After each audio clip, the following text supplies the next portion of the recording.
Friends, అందరికీ నమస్కారం. Friends, new year వేళ ఘోర విషాద సంఘటన చోటు చేసుకుంది. 40 మంది కన్నుమూత. అసలు ఏం జరిగింది, ఏంటి వివరాలు తెలుసుకుందాం. వీడియో పూర్తిగా చూడండి, అలాగే తప్పకుండా లైక్ చేయండి. మరిన్ని అప్డేట్స్ కోసం ఛానల్ని సబ్స్క్రైబ్ చేసుకోండి. ఇంక వివరాల్లోకి వెళ్ళిపోదాం.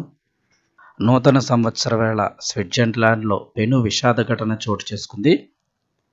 ఆల్మోస్ట్గా చూస్తే ఒక బార్లో న్యూ ఇయర్ వేడుకలు జరుగుతుండగా, అంటే చాలా చోట్ల ఈ యొక్క కొత్త సంవత్సరం వేడుకలు జరుగుతుంటాయి. అందులో భాగంగానే స్విట్జర్లాండ్లో ఒక బార్లో న్యూ ఇయర్ వేడుకలు జరుగుతుండగా స్థానిక కాలమానం ప్రకారం నిన్నటి రోజు అర్ధరాత్రి 1:30 భారీ శబ్దంతో పేలుడు జరిగింది. స్కీ రిసార్ట్ నగరం క్రాన్స్ మోంటానాలో ఉన్న బార్లో జరిగిన ఈ ప్రమాదంలో ఇప్పటి వరకు చూస్తే మృతుల సంఖ్య 40కి చేరిందని అధికారులు తెలిపారు.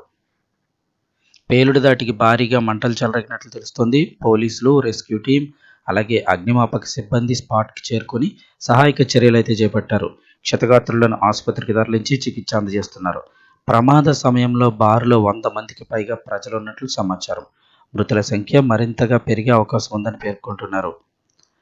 అధికారులు అయితే చెప్తున్నారు, ఈ యొక్క పేలుడుకు గల కారణాలు అయితే ఇంకా తెలియరాలేదని, దానిపై ప్రస్తుతం దర్యాప్తు చేస్తున్నామని స్థానిక పోలీసులు వెల్లడించారు. బాధిత కుటుంబాలకు సమాచారం అందించేందుకు ప్రత్యేక హెల్ప్ లైన్ ఏర్పాటు చేశారు.